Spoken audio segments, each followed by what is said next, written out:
Welcome to Quilt Blocks on American Barns. I'm Eleanor Burns. Well, I'm a Pennsylvania girl, and I love the countryside.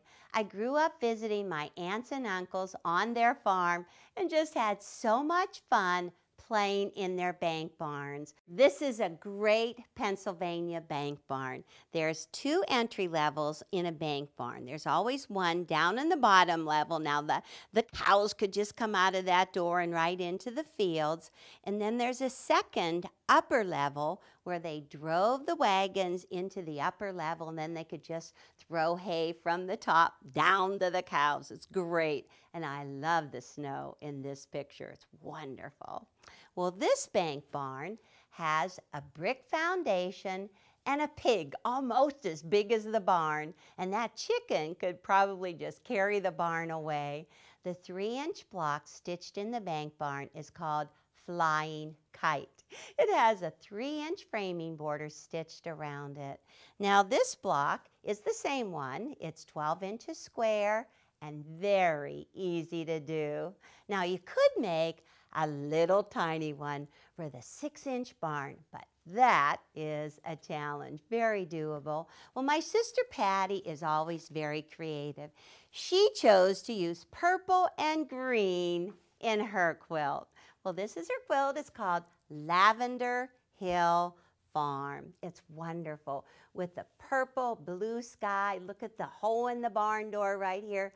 Not many animals, maybe one cow, but lots of flowers. I love the barn. And look at the little brick sidewalk. Now she has a keeper of her garden. Right here is the keeper. She's tending to her flowers right in front of the Dutch barn with the end of day block. Now over here is called Cups and Saucers. She put a little fussy cut girl right in the middle. Beautiful purples and green. She's into purple and green. This block is called Quatrefoil, and she's got a little bird bath fussy cut right in the middle, perfect with the deep purple colors. Well, she cleverly changed the look of her two bank barns. In this one, she painted a beautiful purple and yellow flying kite block, and then she coordinated the landscape with rippling rows of purple flowers. The fabrics representing the grass and the rock foundation makes the block more realistic looking. In the second barn, Patty remodeled the barn into a cute, livable cottage by adding a charming paned window with lace curtains and a window box overflowing with flowers. And then those quiet bunnies are just checking out her stone walkway. And just notice those rolling hills. Oh, it's beautiful in the distance. Very charming. Well, I'm going to get my block ready.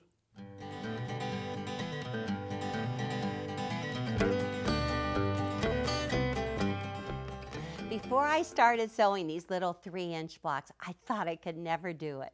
It'd be too hard. But you know what?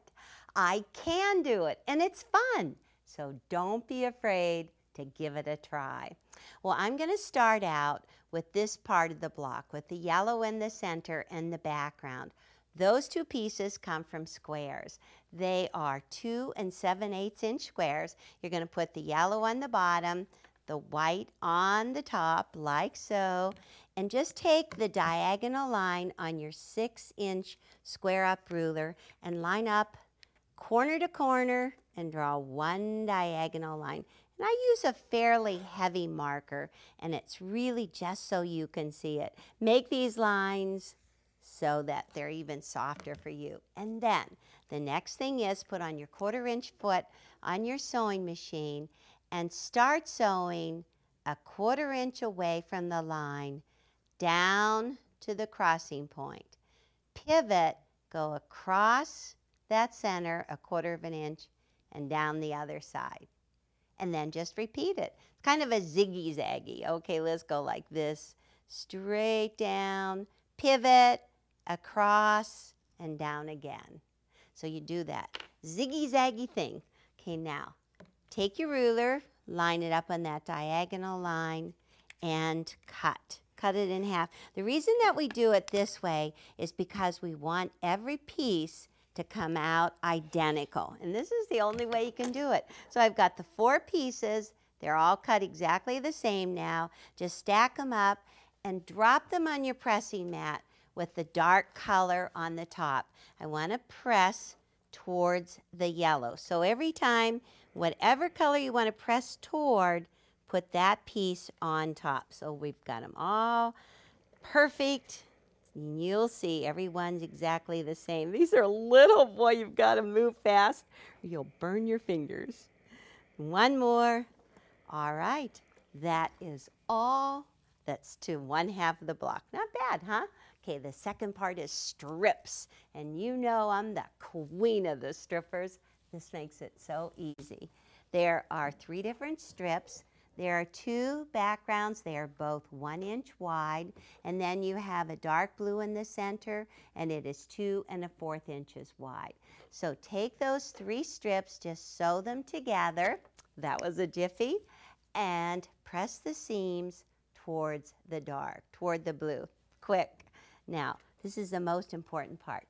Hope I had that good scant 1/4 inch seam, because when you start measuring it, you line it up here and you want to go right to this point. This is your measurement. On this 3 inch block, it's only 2 1/2. Remember, 2 1/2. Okay, this is tricky. So let's just square off that left edge, get rid of it, and cut 2 2-inch segments. Okay, we've got one here. Not much. Be nice and tight. There's just a little bit left. And we have 2 2-inch segments. Now turn the 45-degree line so that it's along the left edge. Push the tip clear up to the top, and the diagonal point should come right down at that corner seam. Perfect. So you just cut off this unit on the top, slide down your ruler, line it up with the tip right there, the corner right here. Cut this off. This is extra. This is waste. Get rid of it. Don't keep it around because you'll wonder what you're supposed to do with it. Okay, another 2 inch like this. Cut it. Slide it down. You can get really good at this. This is so simple. You could do templates and struggle for days, but let's do it fast. Okay, stack it all up. Every piece is the same. And take it and place it with your yellow. And that is 1/4 of your block right now. Easy, huh? So just take and flip the top piece, the blue, right sides together to the yellow. And the great thing is that both of the seams are going down. You don't have to fight your seams. Yippee. Always like to have my seams going in the same direction as I'm sewing so that nothing flips over and twists. Your stiletto is really handy. Keep that all lined up. This is so little to see. And you're going to make 4 just like this one. And take a look and see. Aha. And now this time, press the seam towards the blue. Just put this blue one right on top and press so the seam is behind the dark. It's oversized. This is the best part. This is oversized, and so we're going to square it up to the perfect size, which is 2 inches. So let's just put number 1 in the top right corner and put 2 right on that corner of the yellow. Line up the diagonal line. Just have about 1/8 of an inch to spare on each side. Trim across the top and this way. And then you've done 2 sides. Turn it. And now place 2 inches on the left and bottom. Keep the diagonal line across the seam and number 2 right at the tip of the yellow, and just trim off the extra. And now we've got it perfect. We need to have 4 of those. I just happen to have a number of them. So let's just take this, get this out of the way, and put the points in towards the middle. Just turn them around, zip them around like that. Great.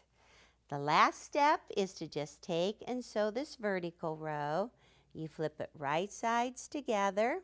So right down along there, and you open it up And then when you go back across, you match that seam and you get to do that really tricky opening the seam, swirling the seam so they swirl right around there, make a little pinwheel in the middle, and it's nice and flat. Just mush it good right in the middle. Perfect.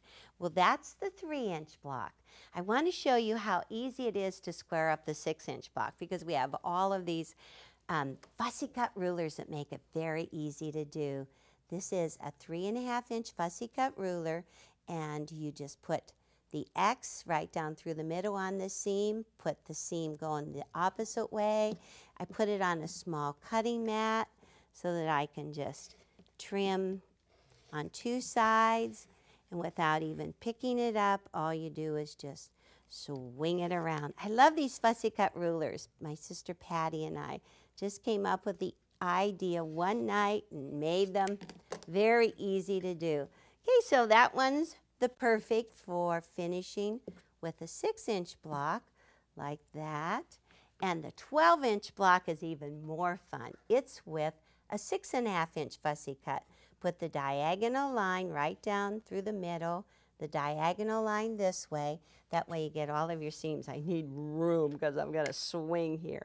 Hold it down, do 2 sides. Don't even pick it up and move it. Just swing it around. So you have 2 sides to do. I went too far. Just cut, and you have the perfect piece for the 12-inch block. Oh, that is wonderful. I'm doing the barn next. It's amazing how simple a bank barn looks when you cut it out of fabric with just rectangles and squares. A lot different when you're constructing one with real wood. But I'm going to start up here on the roof. I have a directional sky and I have a directional barn for the wood. These pieces are both 4.5 inches by 5-inch rectangles. It is a pair of rectangles that are wrong sides together. And I'm just going to take my 6 by 12 ruler, cut it on one diagonal, move it along and cut this one again on the second diagonal. And then I have to get rid of half of these. That's the hard part. Oh my goodness, let's save this for another barn. I won't throw it on the floor. Okay, let's take this directional sky. You have to do this when you want to have the sky going in the same direction. That looks good. So just open up 1/2, and then I'm going to do the same thing with this wood part. Going to open up 1/2 and flip it right into the other. That's already looking good. Now I'm going to do a similar thing right down here with the brick and the ground. So let's just get those done and we'll sew them all together. So once again, put your diagonal line, go corner to corner, cut the brick. You're going to see how fast we make it look great. Move this one along here and cut again. This time, let's just get rid of the 2 middle pieces. One from each. Slide them together, and you can already see how we've got an entrance on one and an entrance on the other. Perfect. Don't throw that one away either. Okay, now that we have them cut, it looks like a barn. I put a little framing border on my block, side pieces, and the bottom piece for the barn. Just straight lines, easy to do. But let's take these triangles, flip them right sides together, and they are a little bit oversized. So let's just kind of let this hang out on each end. And then just take this, flip it, very same technique on the bank barn. This one, ooh-hoo, look at those tips, really big, hanging out on both ends. So now we're just going to sew here, here, and here. Sounds easy to do, huh? Well, I'll just tell you a story while I sew these pieces.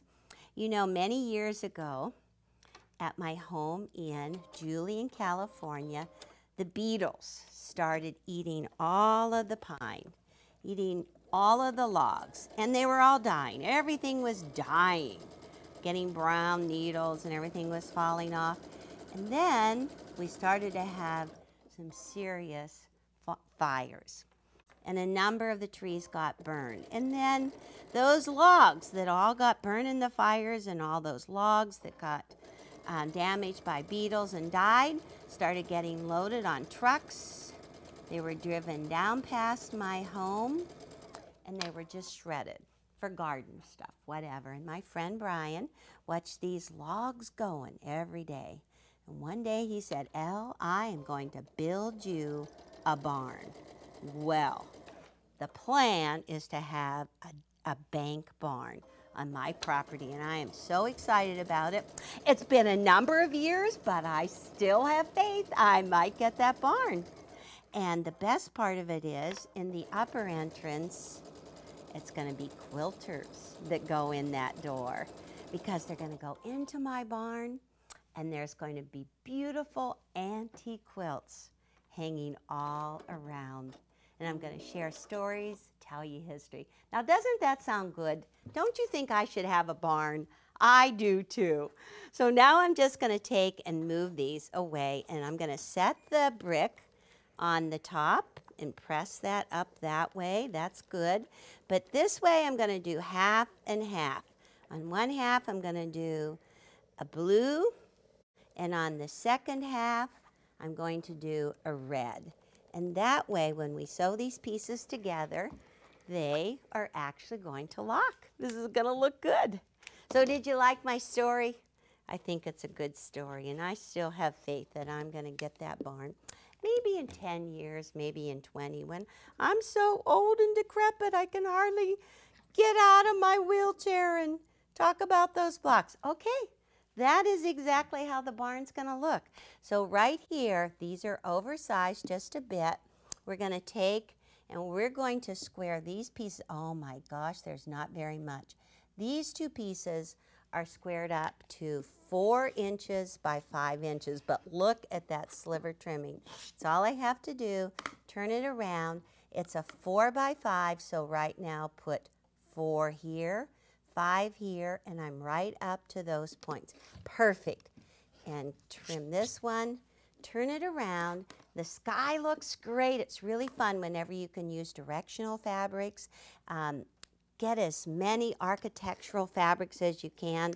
The brick, the stone, the wood texture, it all makes it look really authentic and really great. It's going to make it, maybe this is what I have to do, is just make my own bank barn right here and be done with it.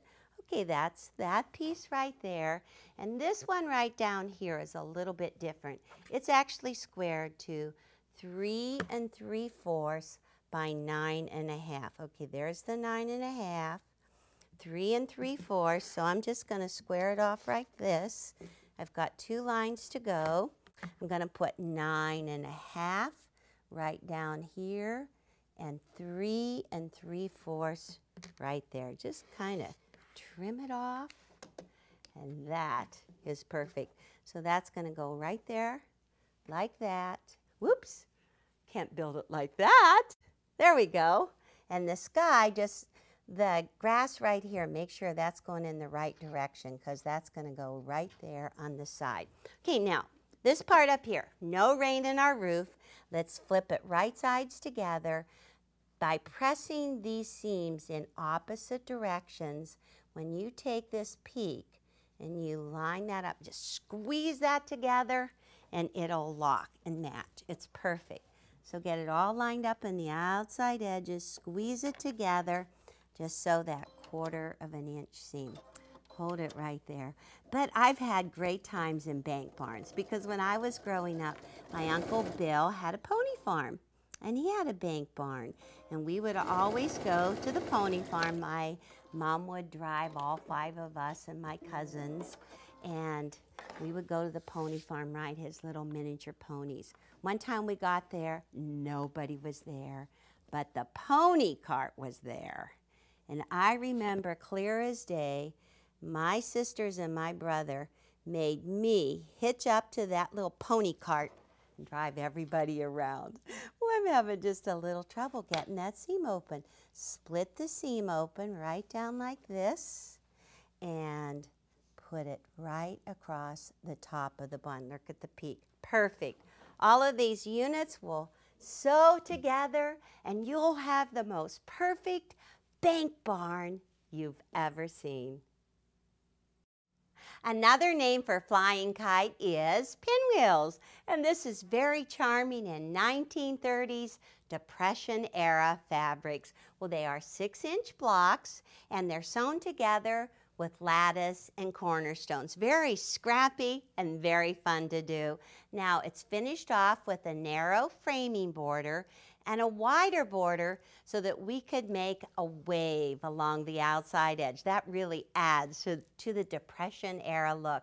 And what's even more fun is that the binding is a scrappy pieced bias binding. It's perfect.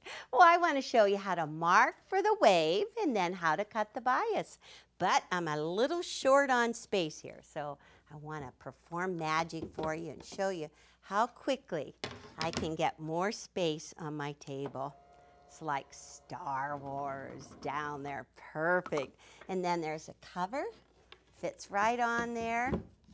I can just spread out, have lots of room for everything. Perfect. Oh, I think about my dad and his remote. Too much fun. Okay, I have a small top that Teresa did for us. It's only 6 blocks, and I've been working on the border around the outside edge. The first thing that I did was mark off the corners just with lines because I have this little template that I'm just going to put right in the corner and just trace along there. Now, next thing I did was draw a line 1 inch in over to the next corner. Now, I measured this from here to here, and the measurement is 18. Now, you've got to think of an odd number as something that we could divide 18. Okay, how about divide by 3? 3 into 18 is 6. So, we could do 3 little waves along this edge.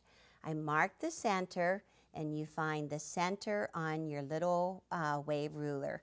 Line this up. Okay, there is center, there is 6, and there is 6. I put the 6 right on the line. So you just go out like this from 6 to 6. And then just pick up your ruler and reverse it. A wave goes out and in. So now I'm going to go in. I'm going to connect 6 right on that line. Ooh, yes, this is perfect. So here is 6 right on the inch. Here is 6 right into this corner. And just go along like that. Okay, let's do the same thing right over here. Put 6 on the corner, 6 on the 1 inch line. It is perfect. And so all I need to do is draw that little corner over there. I measured this side, and it's 25 inches. So you can actually make different sizes of waves. I can mark 5 5-inch waves, and it's going to be perfect. Well, got my bias cutter here. This is so much fun.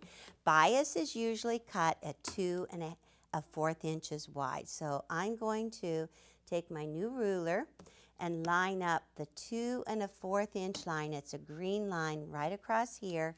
Just take my cutter, put it right into the little hole, and just cut away from me.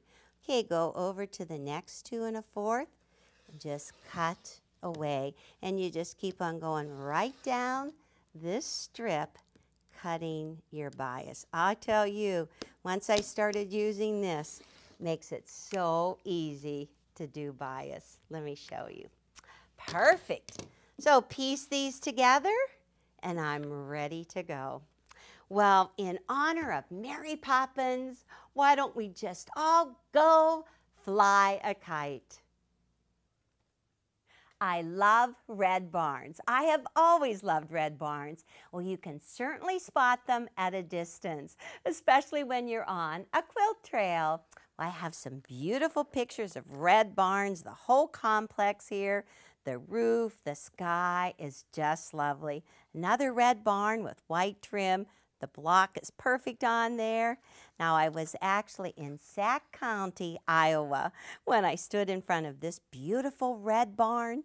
You know, even my grandson, Jonas, loves his red barn. So why are barns painted red? Well, in the early 19th century, northern and mid-Atlantic farmers started painting their barns a dark red. Now, some claim it was the Scandinavian influence to simulate brick and wealth. Others say it was an abundance of stock blood and iron oxide, which is rust, mixed with milk to make red paint. Or maybe red paint just looks great with green fields. Well, nonetheless, red is the predominant color of barns in many regions. Truth is, I just plain love red. I love to wear red, I love to sew with red, and I especially love red quilts, particularly antique quilts with bright turkey red. In 101 Patchwork Patterns, it was written in 1931 by Ruby McKim, is one of my favorite turkey red quilts, the Ocean Waves. And here's all the piecing in the patchwork to go with this beautiful quilt. Well, the everlasting red squares really stand out against those softer triangle piece squares. Even the red points don't stand out against that turkey red. The batting is very thick. It's so difficult for the quilter to make tiny stitches. Well, he or she didn't sign their name, but they did leave some information. On this corner is stitched September 24th, 1947 in beautiful red stitches. Well, it's red, of course. But on the opposite corner is stitched December 27th, 1947. Now, could it mean that it only took the quilter 3 months to complete? It's not a day, but that's pretty good. It's just such a great scrappy quilt. Now this one is a narrow applique piece. It's more a bed runner than a quilt. It's just perfect for keeping your toes warm. It has big red flowers on each side and then a bud and leaves. When I first got this quilt, it was just heavily stained, very dirty. I thought I would never get it cleaned, but I soaked it in quilt wash, and by the time the dirt was out, that turkey red is just beautiful. I love it. And then the single border of red triangles is a perfect finish. Well, this one is called Double Rainbow. It was named by Laura Wheeler, who was a fictitious person from Old Chelsea Station in New York. Well, the turkey red sets itself aside from the multiple colors of blue and black and red. I love the polka dots, the checks, and the stripes. It just gives it a certain charm. Well, the block reminds me of a drunkard's path, and the way 1/4 of the block is pie wedges sewn together with the turkey red patch. And then the hand quilting is a 1/4 inch in from both sides of the spokes and inside the hub of the wheel. And I really like the outside edges. They're just a gentle wave following the pattern. Well, you know how that old saying goes. I was so angry I saw red. Oh, don't be angry. Just be happy to see those beautiful red barns and turkey red quilts.